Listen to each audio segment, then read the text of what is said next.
Hello friends, ഞാൻ doctor Rajesh Kumar. Lockdown പീരീഡിൽ എല്ലാവരും വീട്ടിൽ തന്നെ ഇരിക്കുമ്പോൾ പലർക്കും ഉണ്ടാകുന്ന ഒരു പ്രശ്നമാണ് രാവിലെ എഴുന്നേൽക്കുമ്പോൾ ഉന്മേഷമില്ലായ്മ, രാത്രി ശരിയായ ഉറക്കക്കുറവ്, അമിതമായിട്ടുള്ള ക്ഷീണം, ബോഡി പെയിൻ, ശരീരത്തിന് ചെറിയ കഴപ്പ്, ചിലർക്കാണെന്നുണ്ടെങ്കിൽ രാത്രിയാകുമ്പം കാലുകഴപ്പ്. ഇത്തരത്തിലുള്ള പല ലക്ഷണങ്ങളും ഇപ്പോൾ ലോക്ക്ഡൗൺ പീരീഡിൽ വീട്ടിലിരിക്കുന്ന ഒരുപാട് പേർക്ക് അനുഭവപ്പെടാറുണ്ട്. പലരും വിചാരിക്കാറുണ്ട്, പണ്ട് അവർ ഒരുപാട് സ്ട്രെയിൻ ചെയ്തിരുന്നു, പകൽ മൊത്തം ഓട്ടത്തിലായിരുന്നു, വൈകുന്നേരം വരുമ്പോൾ വേദന. പക്ഷേ ഇപ്പോൾ വീട്ടിൽ തന്നെ ഇരിക്കുന്ന സമയത്തും എന്താണ് ഇത്തരത്തിൽ ബോഡി പെയിനും കഴപ്പും വരുന്നത്? എന്നാൽ മറ്റു ചിലരുടെ ലക്ഷണങ്ങളോ അമിതമായിട്ടുള്ള ടെൻഷനാണ്. രാവിലെ എഴുന്നേറ്റ് അടുക്കളയിലേക്ക് കയറാനുള്ള മൂഡ് തന്നെയില്ല, ഒരു സ്റ്റാർട്ടിങ് ട്രബിൾ. ഈ പ്രോബ്ലംസ് അനുഭവപ്പെടുന്ന ഒരുപാട് പേര് ഇപ്പോൾ നിങ്ങളുടെ വീട്ടിലുണ്ടാവും. പക്ഷേ ശ്രദ്ധിക്കുക, ചിലപ്പോൾ നിങ്ങളുടെ ശരീരത്തിലെ വൈറ്റമിൻ ഡിയുടെ അളവ് കുറഞ്ഞു വരുന്നതാകാം നിങ്ങൾക്ക് ഇത്തരത്തിലുള്ള ലക്ഷണങ്ങൾ ഉണ്ടാക്കുന്നത്.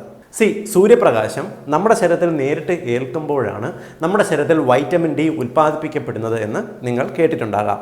പക്ഷേ ഇന്ത്യ പോലൊരു ട്രോപ്പിക്കൽ കൺട്രിയിൽ ജീവിക്കുന്ന നമ്മളിൽ പോലും പഠനങ്ങൾ തെളിയിക്കുന്നത് ഇന്ത്യയിലുള്ളതിൽ 60% അവരുടെ ശരീരത്തിലെ വൈറ്റമിൻ ഡി ഒരു 20 യൂണിറ്റിനേക്കാൾ കുറവാണ് എന്നാണ്. യഥാർത്ഥത്തിൽ നമ്മുടെ ശരീരത്തിൽ 35 നാനോ യൂണിറ്റിനേക്കാൾ മുകളിലേക്ക് വൈറ്റമിൻ ഡി ആവശ്യമുണ്ട്. പക്ഷേ പഠനങ്ങൾ തെളിയിക്കുന്നതോ ഇവിടെയുള്ളതിൽ ഭൂരിപക്ഷത്തിനും ഇതാണ് അവസ്ഥ എന്നാണ്. എൻ്റെ ക്ലിനിക്കൽ എക്സ്പീരിയൻസിലും ഞാൻ രക്തപരിശോധന നടത്തിയിട്ടുള്ളതിൽ 95% രക്തത്തിൽ വൈറ്റമിൻ ഡിയുടെ അളവ് കുറവായിട്ടാണ് കണ്ടിട്ടുള്ളത്. ഇപ്പോൾ ഇന്ത്യയിൽ മഞ്ഞുകാലം കഴിഞ്ഞ് കടുത്ത വേനൽ തുടങ്ങുന്ന സമയത്താണ് നമ്മളെല്ലാവരും ലോക്ക്ഡൗണിൽ വീട്ടിനകത്ത് ഇരിപ്പായത്. അതുകൊണ്ട് തന്നെ സ്വാഭാവികമായും വേനൽക്കാലത്ത് നമ്മുടെ ശരീരത്തിലേക്ക് കിട്ടുന്ന വെയിൽ പോലും ഇപ്പോൾ കിട്ടാത്ത ഒരു അവസ്ഥയുണ്ട്. ഈ ഒരു സാഹചര്യം ഒരുപക്ഷെ നിങ്ങളിൽ പലരിലും അമിതമായിട്ട് വൈറ്റമിൻ ഡി കുറയുന്നതിൻ്റെ ഒരു കാരണമാകാം. സ്വാഭാവികമായിട്ടും നമ്മുടെ ഭക്ഷണത്തിലൂടെ നമുക്ക് വൈറ്റമിൻ ഡി കിട്ടത്തില്ലേ എന്നൊരു സംശയമുണ്ടാകും. എന്നാൽ മനസ്സിലാക്കുക, പലപ്പോഴും നമ്മൾ കഴിക്കുന്ന ഭക്ഷണത്തിൽ നിന്ന് മൈക്രോ ന്യൂട്രിയൻസും വൈറ്റമിൻ ഡിയും എല്ലാം തന്നെ നമ്മുടെ ശരീരം പ്രോപ്പറായിട്ട് വലിച്ചെടുക്കപ്പെടണമെന്നില്ല. ഇത് കേൾക്കുമ്പോൾ പലരും വിചാരിക്കുന്നുണ്ടാവും, ഞാൻ രാവിലെയും വൈകുന്നേരവും എല്ലാം മുറ്റം തൂക്കുന്നുണ്ട്, പുറത്തിറങ്ങുന്നുണ്ട്, അത്യാവശ്യം വെയിൽ കൊള്ളുന്നുണ്ടല്ലോ, എനിക്ക് വൈറ്റമിൻ ഡി കുറയാൻ സാധ്യതയില്ലല്ലോ എന്ന് തോന്നുന്നുണ്ടാവും. എന്നാൽ സത്യം മനസ്സിലാക്കുക, നമ്മുടെ പകലുള്ള, അതായത് 10 മണി മുതൽ 3 മണി വരെയുള്ള സൂര്യപ്രകാശത്തിലെ അൾട്രാവയലറ്റ് രശ്മികൾ, അതായത് അൾട്രാവയലറ്റ് രശ്മികളുടെ ബാൻഡ് വിഡ്ത്ത് 290 നാനോമീറ്റർ ഒരു റേഞ്ചിലുണ്ടെങ്കിൽ മാത്രമേ ഇത് നമ്മുടെ ശരീരത്തിൽ തട്ടിയിട്ട് നമ്മുടെ ശരീരത്തിൽ വൈറ്റമിൻ ഡി ഉൽപ്പാദിപ്പിക്കപ്പെടത്തുള്ളൂ. പക്ഷേ നമ്മൾ ഈ ഒരു വേനൽക്കാലത്ത് ഈ ഒരു പുറത്തേക്ക് ഇറങ്ങുന്ന ഒരു സാഹചര്യം, പ്രത്യേകിച്ച് 10 മണി മുതൽ 3 മണി വരെ പുറത്തേക്ക് ഇറങ്ങുന്നില്ല, പ്രത്യേകിച്ച് ലോക്ക്ഡൗണും കൂടെ ആയതുകൊണ്ട് തന്നെ ഇറങ്ങാത്തത് കൊണ്ട് നമുക്ക് നമ്മുടെ ശരീരത്തിൽ വൈറ്റമിൻ ഡിയുടെ സിന്തസിസ് നടക്കുന്നത് വളരെ കുറവായിരിക്കും. മാത്രമല്ല വേനൽക്കാലമാകുമ്പോൾ നമ്മൾ കഴിയുന്നത്ര വീടിനകത്ത് തന്നെ ഇരിക്കും, പ്രത്യേകിച്ച് AC-യിൽ ഇരിക്കുന്നവർ കൂടുതലാണ്. കൂടാതെ തന്നെ നമ്മൾ ഇൻ കേസ് പുറത്തേക്ക് ഇറങ്ങിയാലോ വസ്ത്രങ്ങൾ ധരിച്ചിട്ട് നമ്മുടെ ശരീരത്തിലേക്ക് നേരിട്ട് വെയിലേൽക്കാനുള്ള സാധ്യത കുറയും. മറ്റൊന്ന്, ഇൻ കേസ് പുറത്തേക്ക് പോവുകയാണെങ്കിൽ തന്നെ നമ്മൾ അത്യാവശ്യം സൺസ്ക്രീൻ ലോഷനും ഒക്കെ പുരട്ടിയിട്ടായിരിക്കും പോവുക. ഇതെല്ലാം തന്നെ നമ്മുടെ ശരീരത്തിൽ അൾട്രാവയലറ്റ് രശ്മികളേറ്റ് വൈറ്റമിൻ ഡിയുടെ സിന്തസിസ് നടക്കാനുള്ള സാധ്യത കുറവാണ്. കൂടാതെ ലോക്ക്ഡൗൺ പീരീഡിൽ നമ്മുടെ ശരീരത്തിന് ആവശ്യമുള്ള ഭക്ഷണങ്ങൾ പ്രോപ്പറായിട്ട് കിട്ടാത്തത് കൊണ്ടും നമ്മുടെ ശരീരത്തിൽ വൈറ്റമിൻ ഡി കുറഞ്ഞു എന്ന് വരാം.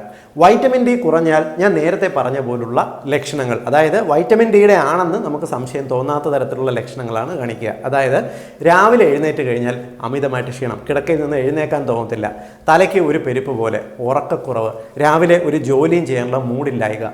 ഇനി നമ്മൾ എഴുന്നേറ്റാൽ തന്നെ നമുക്ക് ചിലപ്പം ശരീരം കഴപ്പ്, നടു ചെറിയ പിടുത്തം പോലുള്ള ബുദ്ധിമുട്ടുകൾ, കാലിന് മുട്ടുവേദന, രാത്രിയായാൽ കാലുകഴപ്പ് പോലുള്ള ബുദ്ധിമുട്ടുകൾ, അമിതമായിട്ട് ടെൻഷൻ, പേടി പോലുള്ള ബുദ്ധിമുട്ടുകൾ. ചിലർക്ക് വൈറ്റമിൻ ഡി കുറഞ്ഞു കഴിഞ്ഞാൽ സ്കിന്നിൽ ചേഞ്ചസ്, മുടി പൊഴിച്ചിൽ പോലുള്ള ബുദ്ധിമുട്ടുകൾ, നമ്മുടെ സ്കിന്നിൻ്റെ തിളക്കം പതുക്കെ കുറഞ്ഞു വരുന്ന ഒരവസ്ഥ. ചിലർക്കാണെന്നുണ്ടെങ്കിൽ ഇടയ്ക്കിടയ്ക്ക് അലർജിയുടെ ലക്ഷണങ്ങൾ, അതായത് ഇടവിട്ട് ചുമ, ജലദോഷം, മൂക്കൊലിപ്പ് പോലുള്ള ലക്ഷണങ്ങൾ കാണിക്കുക, തുമ്മൽ പോലുള്ള അലർജി ലക്ഷണങ്ങൾ ഇടവിട്ട് കണ്ടുവരുന്ന ഒരു സാഹചര്യം വരിക. ഇത്തരത്തിൽ വൈറ്റമിൻ ഡി കുറഞ്ഞു കഴിഞ്ഞാൽ ഒരുപാട് തരത്തിലുള്ള ലക്ഷണങ്ങൾ കാണിക്കാറുണ്ട്. വൈറ്റമിൻ ഡി എന്ന് പറയുന്നത് നമുക്കൊരു വൈറ്റമിൻ എന്ന ലെവലിനേക്കാൾ നമുക്കൊരു പ്രോ ഹോർമോൺ ലെവലിലും വർക്ക് ചെയ്യുന്നുണ്ട്. അതായത് നമ്മുടെ ശരീരത്തിലെ ബോൺ മിനറൽ ഡെൻസിറ്റി പ്രോപ്പറായിട്ട് മെയിൻറ്റെയിൻ ചെയ്യുന്നതിന് ഒരു ഹോർമോൺ തലത്തിൽ പോലും വൈറ്റമിൻ ഡി വർക്ക് ചെയ്യുന്നുണ്ട്.